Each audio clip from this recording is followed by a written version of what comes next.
Hello everybody and welcome to Fashion And with me, Scott Schiavone, Fashion Curator.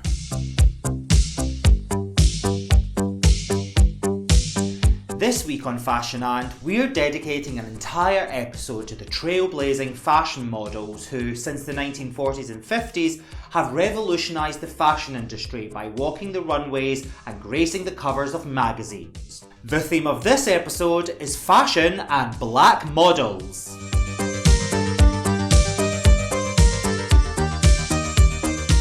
The magic of modelling not only lies in the models casting their spell on us, but equally in the casting of those models. The fashion industry has a history of inclusivity and diversity issues, which are, unfortunately, still prevalent today.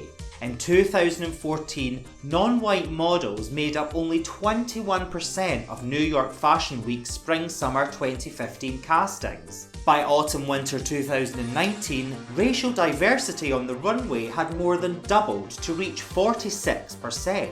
Although progress has been slow, with organisations such as the Black Lives Matter movement, the fashion industry has been called to act to ensure that people of colour, and specifically black people, are represented not only in modelling but in all areas of the industry.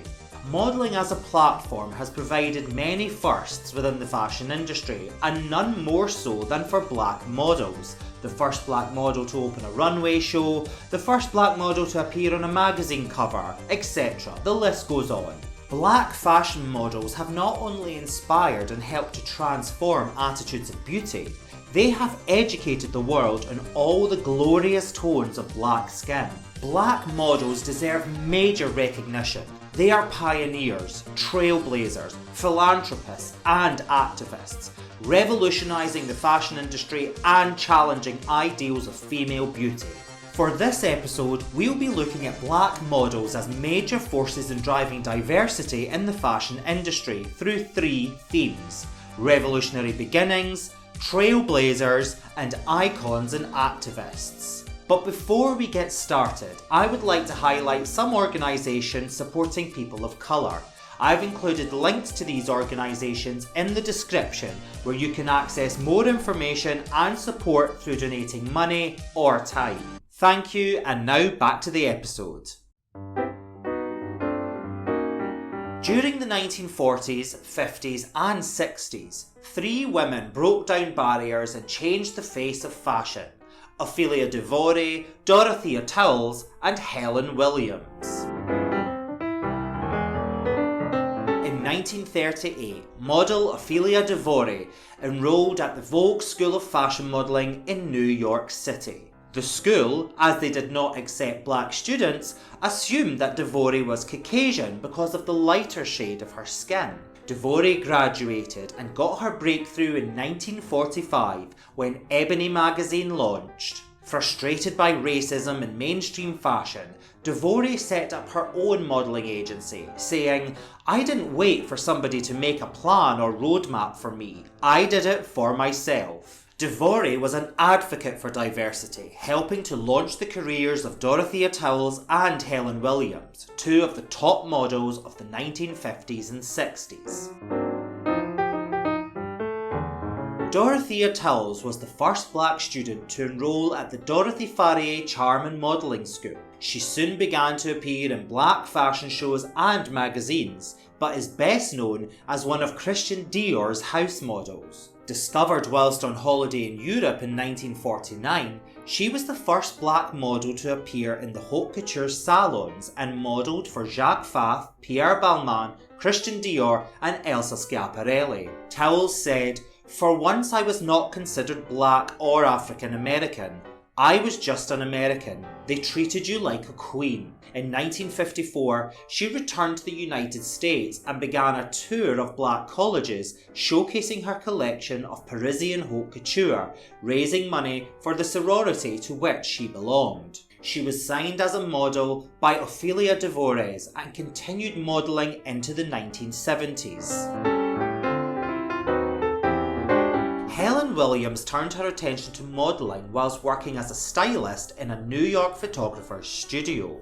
Black publications such as Jet and Ebony magazine had preferred lighter-skinned black models, but Helen was the first successful dark-skinned model to appear in their publications. Also signed with Ophelia DeVore's modelling agency, Williams was frustrated with the racial discrimination she faced, so she left America for Paris in 1960. In Paris, Helen worked with Jean Dessay and Christian Dior before returning to America, where she went on to be the face of major ad campaigns by brands such as Noxzema and Budweiser. All three women fought to change perceptions of black women in America and within the modelling industry, setting the foundations for the black models that were to follow in their footsteps.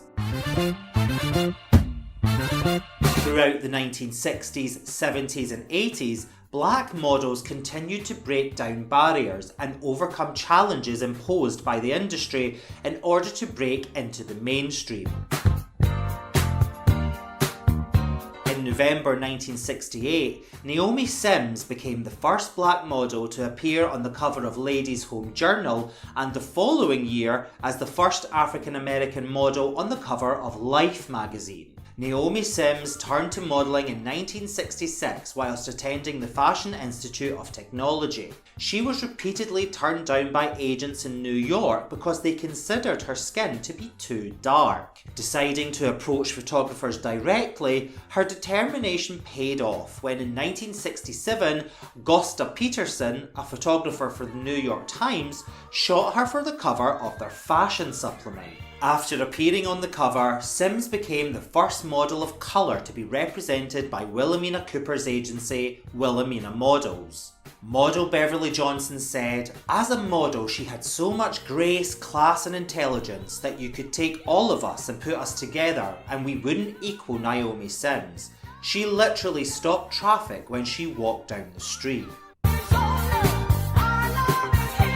Beverly Johnson was the first African American model to appear on the cover of American Vogue and the first black woman to appear on the cover of the French edition of Elle magazine. Beverly first tried modelling while on summer break from university in 1971, when she quickly landed an assignment with Glamour magazine and began working steadily. She went on to appear on more than 500 magazine covers. Her appearance on the cover of American Vogue in August 1974 challenged ideals of beauty within the United States fashion industry, and by the following year, every major American fashion designer had begun using African American models. On her groundbreaking Vogue cover, Beverly said, "My Vogue cover really stood for something much deeper than a Vogue cover in the modelling world. It stood for the acceptance of black beauty in America. It was a huge statement for black America." As early as 1980, the term supermodel was used to describe Pat Cleveland. Born in New York City in 1950, Pat Cleveland studied fashion design at New York's High School of Art and Design. Her modelling career began in 1966 when she was spotted on a subway platform on her way to fashion school by the assistant to Carrie Donovan, fashion editor at Vogue. Donovan invited her on a tour of the Vogue offices and subsequently published a feature on Cleveland as a young designer. After the article was published, Pat Cleveland was approached by Ebony magazine and asked to model for their Ebony Fashion Fair National Runway Tour. She decided to put her design career on hold while she tried her hand at modelling. Following the tour, she was signed to Wilhelmina Models and was working with photographers Irving Penn and Richard Avedon. She made her first appearance in American Vogue in June 1970 and appeared in the very first issue of Essence magazine. Disillusioned with racist attitudes within the American fashion industry, she said, "I just wanted to be photographed no matter what colour I was." In 1971, Cleveland relocated to Paris and vowed never to return to the States until a black model appeared on the cover of American Vogue. Throughout the 1970s, Cleveland modelled for Karl Lagerfeld, Chloe, Valentino, Yves Saint Laurent, Christian Dior, Stephen Burrows and Halston. Cleveland modelled in the now infamous Battle of Versailles, held at the Palace of Versailles on the 28th of November 1973, where 5 French designers were pitted against 5 American designers. Out of 36 models, 10 were black women and included Pat Cleveland, Bethan Hardison, Billy Blair, Jennifer Bryce, Alva Chin, Norma Jean Darden, Charlene Dash, Barbara Jackson, Ramona Saunders and Amina Warsuma, an unprecedented number of black models for the time. In 1974, after Beverly Johnson became the first black woman to appear on the cover of American Vogue, true to her word, Cleveland returned to the United States and continued her modelling career. She was one of a group of girls alongside Alva Chin and Beverly Johnson known as the Halstonettes, a troupe of models who followed American designer Halston on all his personal appearances. Since starting her modelling career, Pat Cleveland has appeared on the covers of Vanity Fair, Interview, Essence, Harper's, Women's Wear Daily, GQ, Vogue and Elle. In February 2019, at the age of 68, she walked the runway for Helisey and Naeem Khan at New York Fashion Week, and in March of the same year, walked along with her early peers Beverly Johnson and Grace Jones in Paris for Tommy Hilfiger and Zendaya. Days after walking for Tommy Hilfiger, Cleveland was rushed to the American Hospital of Paris after falling ill. She underwent emergency surgery after French doctors discovered she had colon cancer. In September 2019, following further treatment, she returned to the runway, walking for Nicole Miller and Chiara Boni's Spring-Summer 2020 presentations. Munia Rosamani, or Princess Munia, ruled the Parisian haute couture runways for decades. Discovered by designer Hubert de Givenchy in an airport in Martinique, she moved to Paris and appeared in his couture shows. In 1976, she experienced racism firsthand when an American client walked out of Givenchy's salon because Munia had modelled a suit in front of her. Munia became the first black model to walk the runway for Karl Lagerfeld at Chanel and Yves Saint Laurent Haute Couture. It was her special relationship as model and muse for designer Yves Saint Laurent that made her a star after she appeared in Saint Laurent's Porgy and Bess inspired collection for Couture Spring-Summer 1978. In his review, Andre Leon Talley wrote, Munia, YSL's Porgy and Bess mannequin, got ovations every time she sauntered out on the runway in another version of the Spencer jacket. When she finally strolled out in long black satin gloves, bowler hat with tulle veil and diamante stars, and knee-length black embroidered chiffon dress, it was like an opening night. Since the late 1980s and up to the present day, black models have continued to conquer the fashion industry, using their platform to raise awareness and highlight issues such as inequality, mental health and social injustice. With over 500 magazine covers and a career spanning over 30 years in the fashion industry, Naomi Campbell is not only the top black model of all time, but one of the top models of all time full stop. Born in London in 1970, she appeared in a music video for Bob Marley for the song Is This Love at the age of 7. Scouted at the age of 15 by Beth Bolt, head of Synchro Models agency, while she was shopping in Covent Garden, before her 16th birthday she appeared on the cover of Elle magazine. In 1987, Campbell became the first black woman since 1966 to appear on the cover of British Vogue. In 1988, she was the first black model on the cover of Vogue Paris, and in 1989 was the first black woman ever to appear on the cover of US Vogue September issue. Her career has helped pave the way for women of colour in the fashion industry despite struggling with discrimination. Fellow models Christy Turlington and Linda Evangelista stood up for her. She quoted Turlington and Evangelista as telling Dolce & Gabbana, "If you don't use Naomi, you don't get us." Following an appearance on the cover of Vogue in January 1990, shot by Peter Lindbergh, alongside Christy Turlington, Linda Evangelista, Cindy Crawford and Tatiana Patzitz, Naomi and her fellow cover stars were dubbed fashion's supermodels. Naomi Campbell has walked the runways for Marc Jacobs, Yves Saint Laurent, Chloe, Diane von Furstenberg, Prada, Chanel, Givenchy, Dolce & Gabbana, Burberry, Karl Lagerfeld, Versace, Christian Dior, John Galliano, Jean-Paul Gaultier, Oscar de la Renta, Anna Sui, Louis Vuitton, Hermes and Valentino, just to name a few. She has also appeared in advertising campaigns for Fendi, Escada, Ralph Lauren, Chloe, Bloomerine, Isaac Mizrahi, Tommy Hilfiger, La Perla, Philip Plain, Thierry Mugler, Balmain, Roberto Cavalli, David Yurman, Alessandro Dell'Acqua, D Squared, H&M and Gap. Despite her status as the most famous black model of her time, Campbell has often spoken out about the racial bias that exists within the fashion industry, saying, "There is prejudice, it is a problem, and I can't go along anymore with brushing it under the carpet." In 2013, Campbell joined forces with Iman and Bethan Hardison in an advocacy group called Diversity Coalition, where they named high-profile designers who used just one or no models of colour in their shows, calling it a racist act. As the Black Lives Matter movement continues to create change, Naomi Campbell has been campaigning against a lack of diversity within the fashion industry long before it was deemed fashionable to do so. In an online article published by The Guardian in August 2020, Naomi Campbell said, "I'm not trying to jump on any new bandwagon. So now we're allowed to speak up? We weren't allowed to before. Who's given the permission? I've given myself the permission. If I feel a certain way and I'm in a situation that I don't think is right, I'm going to speak it."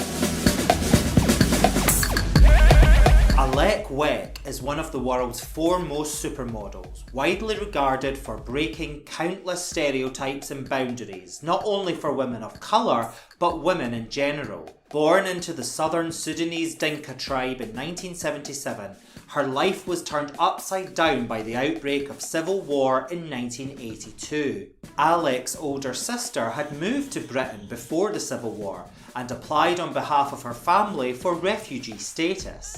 In 1991, Alec and her younger sister were accepted. Alec's big break came in 1995 when she was discovered by a model agency scout while shopping in a market in London. She was signed to Models One, and as one of the industry's new it girls, Alec was soon appearing on the runway of all the major designers. Her distinctive look caused a stir in the world of fashion, and she appeared on the cover of American and South African Elle, as well as ID, Cosmopolitan, Glamour, Forbes magazine Africa and Ebony. Alec's success has redefined the traditional understanding of beauty. Oprah Winfrey said of Alec, "If you were on the cover of a magazine when I was growing up, I would have had a different concept of who I was." As a humanitarian activist in southern Sudan, Weck currently serves as a Goodwill Ambassador to the United Nations High Commission for Refugees. She also holds a seat on the advisory board for the United States Committee for Refugees and speaks at New York City area schools to raise awareness of famine in southern Sudan. Alec Weck has become not only an icon and a supermodel, but also a role model for women everywhere. In December 2017, Adjoa Aboah appeared on the cover of British Vogue, the first cover under new editor-in-chief Edward Enninful.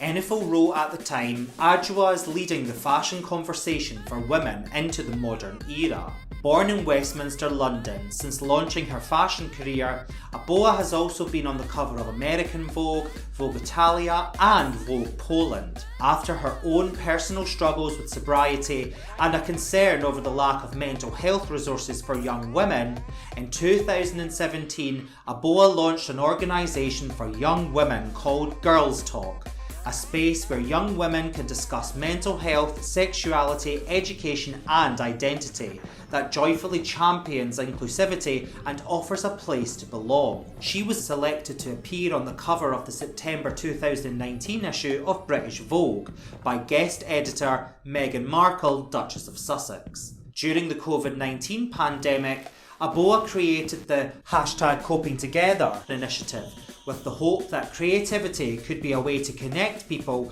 and combat some of the anxiety surrounding the lockdown.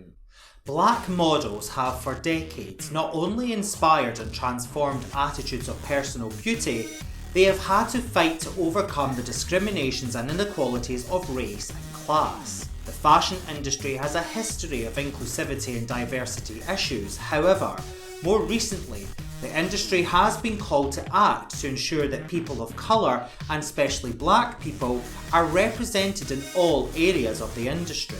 Throughout the history of 20th century fashion and indeed today, black models deserve major recognition.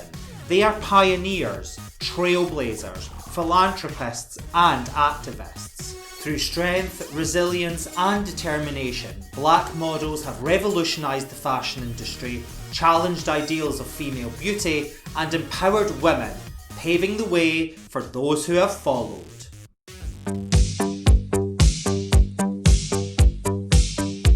Well, that's it for this week's episode of Fashion And. I hope you enjoyed the inspirational lives and careers of some of the most amazing black women in the fashion industry. I have provided in the video description links to various charities and organisations for and ran by people of colour. Please click on the links to see how you can help or contribute. The entire season 1 of Fashion And, that's all 8 episodes, are available to watch, including Fashion and Black Designers. Links to both these will be appearing on the bottom corners of your screen in just a sec. Please comment, like and share, and please don't forget to subscribe so you don't miss a thing from Fashion And with me, Scott Schiavone, Fashion Curator.